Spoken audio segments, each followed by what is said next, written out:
যাদের কারণে শ্রমিকরা মালয়েশিয়ায় যেতে পারেননি তাদের অবশ্যই শাস্তির আওতায় আনা হবে বলে জানিয়েছেন প্রধানমন্ত্রী শেখ হাসিনা। বিকালে দ্বাদশ সংসদের তৃতীয় অধিবেশনে বিরোধী দলীয় চিফ হুইপ মুজিবুল হক চুন্নুর এক প্রশ্নের জবাবে প্রধানমন্ত্রী একথা বলেন। এ সময় প্রধানমন্ত্রী আরও বলেন, মালয়েশিয়াগামী কর্মীরা দালালের খপ্পরে পড়ে সবকিছু খোয়ান।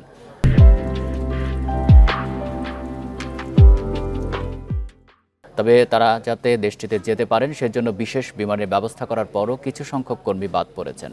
বিষয়টি খতিয়ে দেখা হবে। দোষীদের অবশ্যই শাস্তির আওতায় আনা হবে। আরেক প্রশ্নের জবাবে প্রধানমন্ত্রী জানান, নির্ধারিত সময়ে প্রকল্প বাস্তবায়ন না হওয়ায় ব্যয় বৃদ্ধি পায়, জনগণ সুবিধা থেকে বঞ্চিত হয়। তাই দ্রুত কাজ শেষ করতে হবে। কিছু লোক সব সময় ওই দালালের খপ্পরে পড়ে এবং দালালদের ধরে যেতে চায় এবং এই যেতে যেয়েই কিন্তু তারা সমস্যা পড়ে যায় এবং সমস্যা তৈরি হয়।